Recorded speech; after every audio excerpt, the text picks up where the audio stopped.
우리 장로교회의 신학은 종교교역자 존 켈빈의 신학 이론의 그 근거를 두고 있습니다.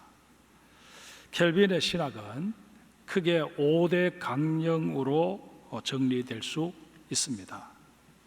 그런데 그 강령을 영어로 표현할 때 그 첫 글자를 다 따오게 되면 TULIP, 튤립이라는 단어가 됩니다.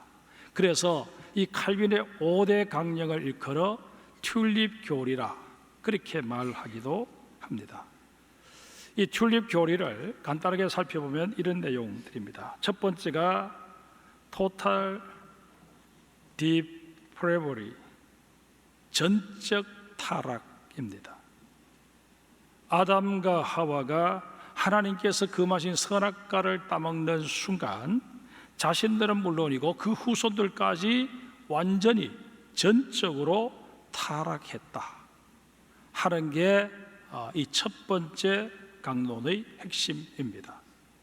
로마서 5장 12절에 그러므로 한 사람으로 말미암아 이 죄가 세상에 들어오고 죄로 말미암아 사망이 들어왔나니 이와 같이 모든 사람이 죄를 지었으므로 사망이 모든 사람에게 이르렀느니라 라는 말씀처럼 이 세상 모든 사람들은 죄 가운데 잉태되어서 죄 가운데서 출생하고 죄 가운데서 살다가 죄 가운데서 죽음을 맞이하게 된 존재들입니다. 이런 까닭에 스스로 의롭다고 말할 수 있는 사람도 한 사람도 없고 하나님의 영광에 자기의 의지로 이룰 수 있는 사람도 아무도 없습니다. 세상이 추앙하는 성인군자도 또 영웅호걸도 백만장자도 소망 없는 죄인이기는 다 마찬가지다 라는 게 성경의 증언입니다. 그런데 이런 소망 없는 우리 인생들을 위해서 하나님께서 택하신 방법이 unconditional election, 무조건적 선택입니다. 이게 켈빈의 두 번째 강령인데 하나님께서는 어떤 사람의 공로나 그 사람이 장차 가지게 될 믿음을 예상하시고 구원의 길을 열어주신 게 아니라 하나님의 기쁘신 뜻대로 우리를 선택하셔서 구원해 주셨다라는 것입니다. 하나님께서 기쁘신 뜻에 따라 일방적으로 선택하신 사람은 반드시 예수를 그리스도로 고백하게 되어 있다는 것입니다. 이 무조건적 선택의 연장선상에서 세 번째 강령이 나오게 되는데 Limited Atonement, 제한적 구속입니다. 이 강령의 핵심은 하나님의 구속과 구원은 선택된 자들에게만 유효하다는 것입니다. 이에 근거한 교리가 예정론입니다. 나름대로 탄탄한 성경적 근거를 가집니다. 그러나 이 예정론에 대해서는 이런저런 또 이견도 만만치 않은 게 사실입니다. 네 번째 강령은 Irresistible Grace, 저항할 수 없는 은혜입니다. 하나님께서 택하시고 구원하시기로 작정한 사람은 그 은혜를 거절할 수 없다는 것입니다. 또한 하나님께서 구원하시고자 작정하신 사람이 끝내 하나님의 은혜를 거부함으로 하나님께서도 저 친구는 어쩔 수 없다 그렇게 구원을 포기하시는 일은 절대로 일어나지 않는다는 것입니다. 성경에 보면 하나님은 실수하지 않으시는 분이다 라는 표현이 있습니다. 이 실수하지 않으신다는 게 무슨 개념이냐? 하나님께서 구원받은 자를 선택하심에 있어서 실수하지 않는다는 것입니다. 구원 받을 수 없는 자를 하나님이 잘못 알고 선택하시는 그런 경우가 없다는 것입니다. 뿐만 아니라 그를 돌아서게 하심에 있어서 실패하시는 법이 없으십니다. 마지막 다섯 번째 강령은 Perseverance of the Saints, 성도의 견인입니다. 하나님께서는 우리의 부족과 허물에 대해 오래 참아주실 뿐만 아니라 연약한 우리의 믿음을 보존해 주시며 세상 끝까지 이끌어 주십니다. 바꾸어 말씀을 드리면 우리의 믿음을 보존해 주시며 또 우리에게 허락된 구원이 중도에 무효가 되지 않도록 은혜로 우리를 보호해 주신다는 것입니다. 하나님께서 친히 우리의 구원을 완성해 가시는 것입니다. 그런데 여러분, 이 켈빈의 5대 강령, 일명 튤립 교리를 가장 분명하게 보여주고 있는 성경의 사건이 바로 출애굽 사건입니다.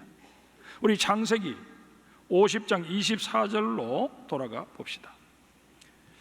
요셉이 임종 전에 남긴 유언의 내용입니다. 요셉이 그의 형제들에게 이르되 나는 죽을 것이나 하나님이 당신들을 돌보시고 당신들을 이 땅에서 인도하여 내사 아브라함과 이삭과 야곱에게 맹세하신 땅에 이르게 하시리라 하고, 요셉이 또 이스라엘 자손에게 맹세시켜 이르기를 하나님이 반드시 당신들을 돌보시리니 당신들은 여기서 내 해골을 메고 올라가겠다 하라 하였더라. 애굽에서 총리까지 지낸 요셉이 후손들에게는 우리 집안은 하나님께서 주시기로 약속하신 가나안 땅으로 반드시 돌아가야 한다라고 못을 박습니다. 그러했건만 요셉의 후손 곧 이스라엘 백성들은 그 비옥하기 그지없는 고센 땅을 포기할 수 없어서 그곳에 계속 머물러 버립니다. 당장 눈앞에 보이는 좋은 여건에 만족한 나머지 하나님이 약속하신 그 가나안 땅에 대한 그 복을 헌신짝 취급해버릴 것입니다. 그 후 이스라엘의 운명이 어떻게 전개되어집니까? 우리 출애굽기로 다시 한번 넘어와 봅시다. 출애굽기 1장 7절 말씀입니다. 이스라엘 자손은 생육하고 불어나 번성하고 매우 강하여 온 땅에 가득하게 되었더라. 여기까지는 좋았습니다. 그런데 그 다음 상황이 어떻게 전개됩니까? 8절을 제가 읽겠습니다. 요셉을 알지 못하는 새 왕이 일어나 애굽을 다스리더니, 여기서 말하는 새 왕은 요셉이 총리로 있던 시절 애굽을 다스렸던 그 힉소스 왕조를 무너뜨리고 다시 재건된 이집트 왕조의 18번째 왕조, 그 왕조 가운데 세 번째 왕 두트모스 1세를 말합니다.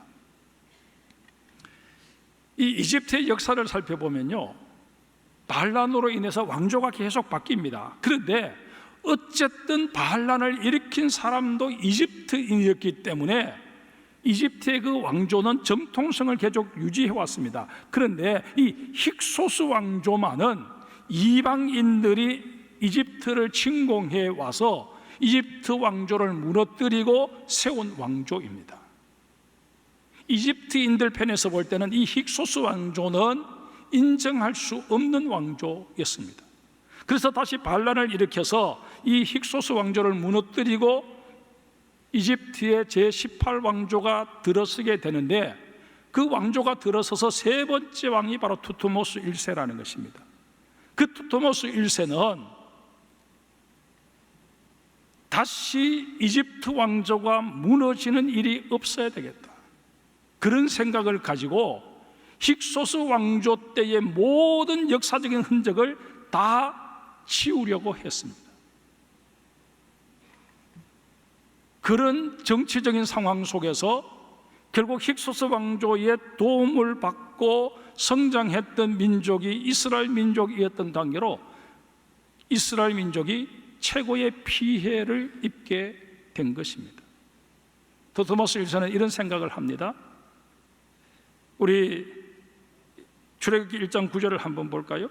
그가 그 민족이 그 백성에게 이르되 이 백성 이스라엘 자손이 우리보다 많고 강하도다. 자, 우리가 그들에게 대하여 지혜롭게 하자. 두렵건대 그들이 더 많게 되면 전쟁이 일어날 때에 우리의 대적과 합하여 우리가 싸우고 이 땅에서 나갈까 하노라 하고, 이스라엘 백성들이 이집트인들 편에서 볼 때는 이민족 아닙니까?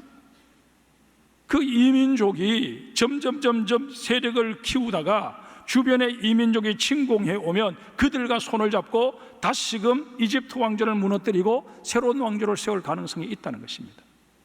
그 화근을 없애기 위해서는 이스라엘의 힘을 약화시켜야 된다. 그래서 그들을 노예로 삼아서 국고성을 짓는, 변방의 국방을 튼튼히 하는 그 일에 그들을 강제 노역으로 동원시킨 것입니다. 도토모스 1세는 이스라엘의 힘을 약화시키고 동시에 자신들의 변방은 더욱더 강화시키는 그런 일석이조의 정책을 쓴 것입니다. 이렇게 상황이 돌아가고 있음에도 불구하고 정작 당사자인 이스라엘 백성들은 이 정세를 읽어내지를 못한 것입니다. 그저 자신들의 재산이 늘고 인구가 늘어나자 애굽 땅이야말로 정말 축복의 땅이다, 그렇게 생각하고 거기서 세워라 내워라 한 것입니다. 게다가 이스라엘 백성들 중에 상당수는 우리는 이미 애굽화 되었다, 애굽 사람들이나 우리라 다를 바 없다, 그렇게 생각하게 된 것입니다. 그러나 이것은 어디까지나 그들의 착각이었습니다. 애굽 사람들은 절대로 이스라엘 사람들을 자기와 동료로 생각하지 않았습니다. 이 이스라엘 사람들은 애굽화되기 위해서 그들의 문화를 받아들였을 뿐만 아니라 그들이 섬기는 우상까지 받아들였습니다. 그 증거를 한번 찾아볼까요? 레위기 18장 3절 4절입니다. 너희는 너희가 거주하던 애굽 땅의 풍속을 따르지 말며 내가 너희를 인도할 가나안 땅의 풍속과 규례도 행하지 말고 너희는 내 법들을 따르며 내 규례를 지켜 그대로 행하라. 나는 너희의 하나님 여호와니라. 여러분, 이스라엘 백성들이 이 애굽 땅에서 우상을 섬긴 적이 없다면 하나님께서 이런 말씀을 하실 이유가 없으셨습니다. 하나님께서는 이스라엘 백성들이 애굽에 동화한답시고 우상을 섬겨버린 전력이 있기 때문에 너희는 이제 가나안 땅에 들어가더라도 거기에서 애굽에서부터 섬겨왔던 그 우상을 계속 섬기는 그런 어리석음을 범치 말고 가나안 땅에 이미 자리하고 있는 족속들이 섬기는 그 우상도 너희는 섬기지 마라. 애굽에서 세던 바가지 가나안에서는 세지 않겠느냐, 그렇게 말씀하시면서 거기에 대해서 철저히 금지 명령을 내리신 것입니다. 애굽 땅에 내려진 재앙들도 우리 한번 볼까요? 하나님께서 모세를 부르셔서 바로에게 가게 만드십니다. 바로 앞에 선 모세는 다짜고짜 하나님의 명령이니 이스라엘 백성들을 해방시켜라, 그렇게 요구를 합니다. 그러자 바로가 어이가 없어서 여호와가 누구이기에 내가 그 목소리를 듣고 이스라엘 보내겠느냐라고 호통을 칩니다. 이에 모세는 하나님이 주신 능력에 힘입어서 그 애굽 땅에 재앙을 내리기 시작합니다. 나일 강물을 피로 바꾸어 고기가 떼죽음을 당하게 하고 악취가 나서 사람들이 더 이상 그 나일 강물을 먹지 못하게 만들어 버립니다.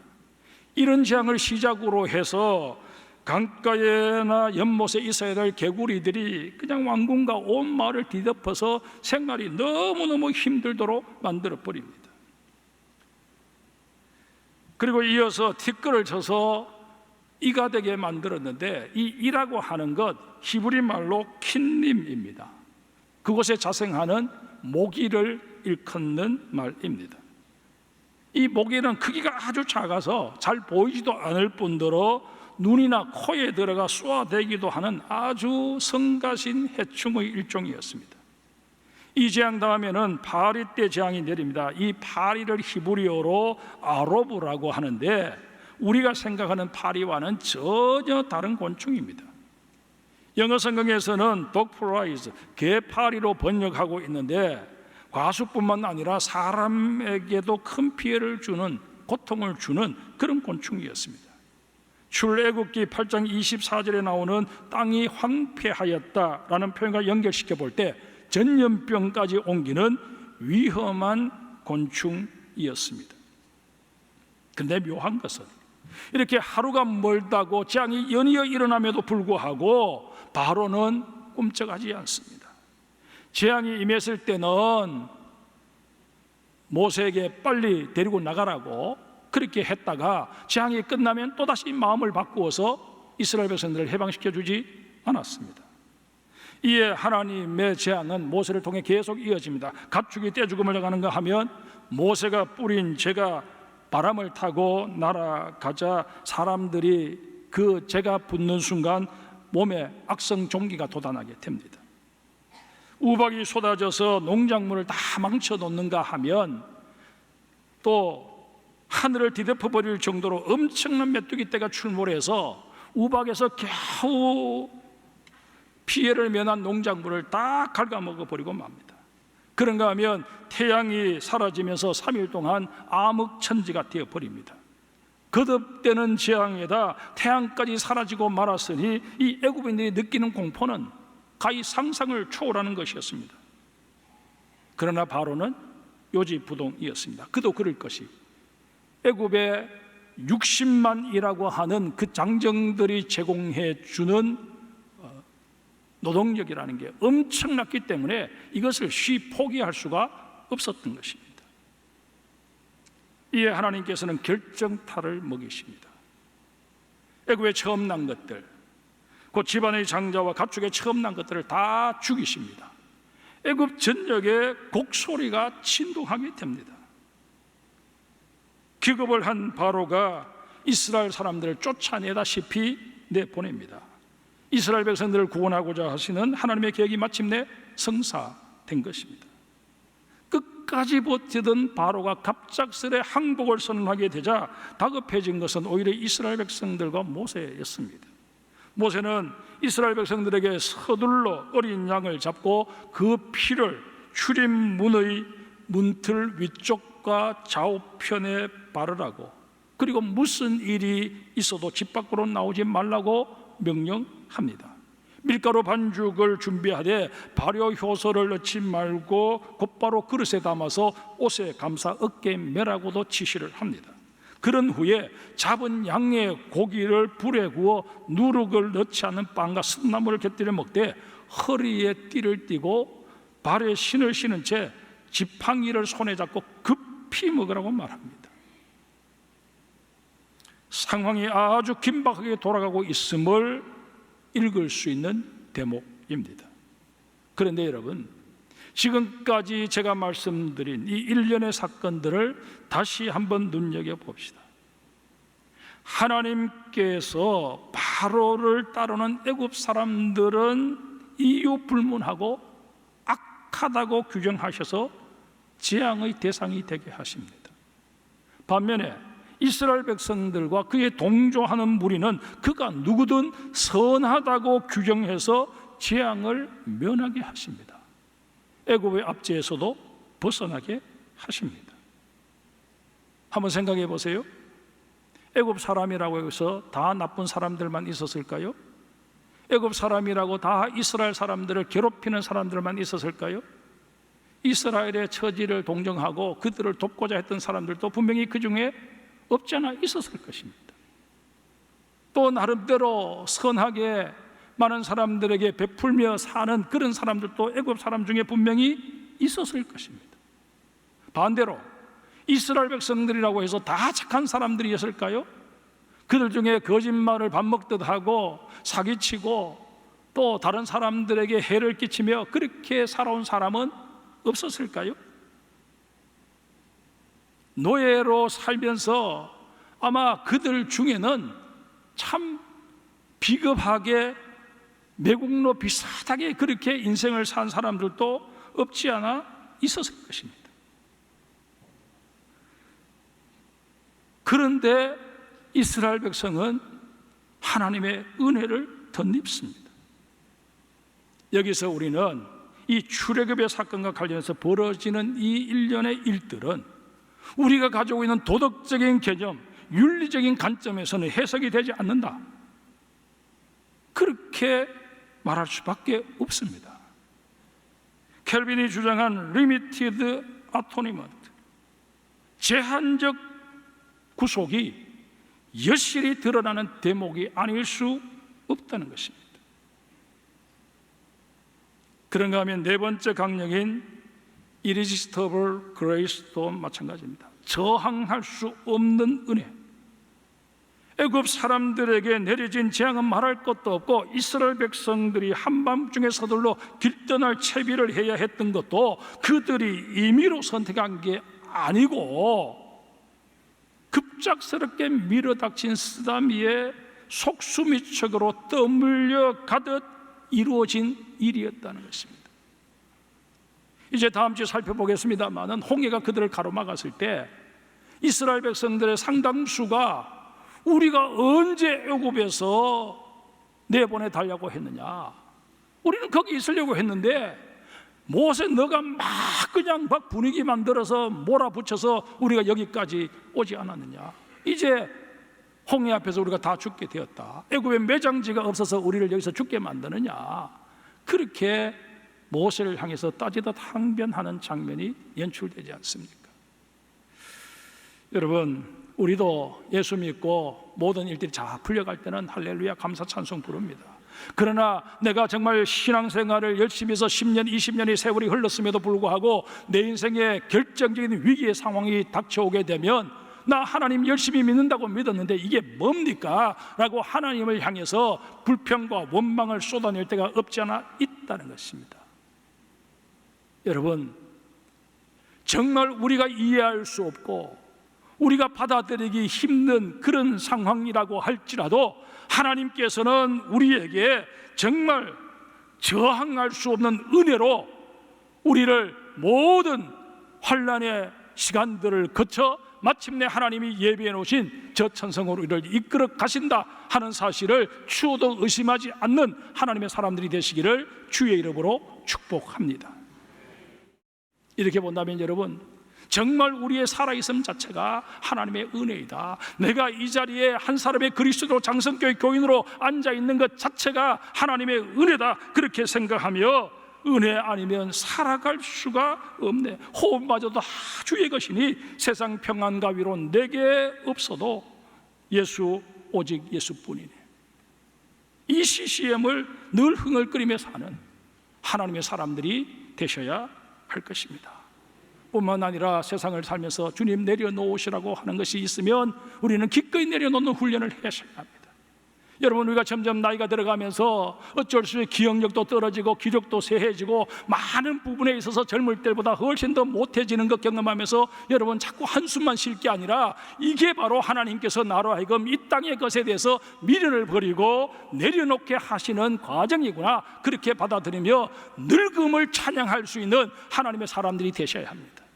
적어도 여러분과 제가 그리스도인이라면 이 늙어감에 대해서 하나님께 감사할 수 있고 하나님께 찬양할 수 있어야 한다 하는 것을 명심하시는 우리 장성의 모든 성도들이 되시기를 주님의 이름으로 축복합니다.